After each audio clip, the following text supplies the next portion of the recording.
Salam sigap dan shalom.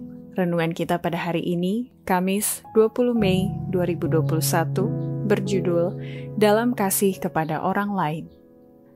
Ayat intinya terdapat di dalam Efesus 5 ayat 1 dan 2. Sebab itu jadilah penurut-penurut Allah, seperti anak-anak yang kekasih, dan hiduplah di dalam kasih, sebagaimana Kristus Yesus juga telah mengasihi kamu dan telah menyerahkan dirinya untuk kita sebagai persembahan dan korban yang harum bagi Allah.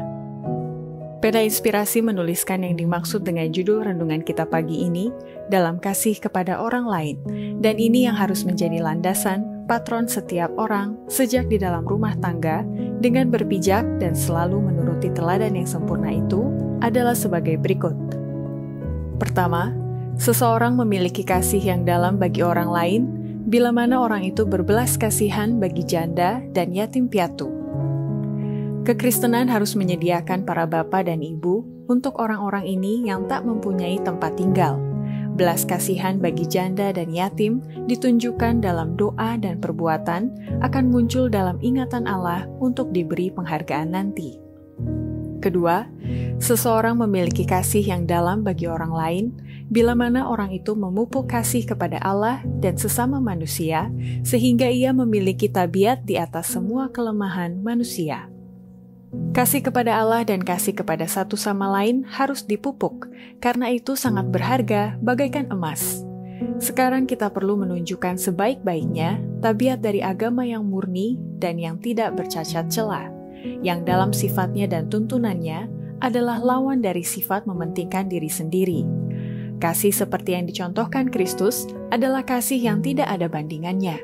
Nilainya jauh melebihi emas atau perak atau batu berharga lain. Kasih yang dimiliki Kristus harus kita minta dalam doa dan harus kita cari. Orang-orang Kristen yang memilikinya mempunyai tabiat di atas semua kelemahan manusia. Ketiga, seseorang memiliki kasih yang dalam bagi orang lain bila mana orang itu saling menghormati satu sama lain tanpa membedakan bangsa dan tidak membiarkan perbedaan tabiat dan wataknya yang memisahkan mereka. Masing-masing kita mempunyai pekerjaan untuk dilakukan. Kita mungkin berbeda kebangsaannya, tetapi kita menjadi satu dalam Kristus. Jika kita membiarkan perbedaan tabiat dan watak memisahkan kita di sini, bagaimanakah kita bisa berharap hidup bersama di dalam surga? Kita harus mengasihi dan menghormati satu sama lain. Harus ada persatuan di antara kita untuk mana Kristus telah doakan. Kita telah dibeli dengan harga, dan kita harus memuliakan Allah dalam tubuh dan dalam roh kita.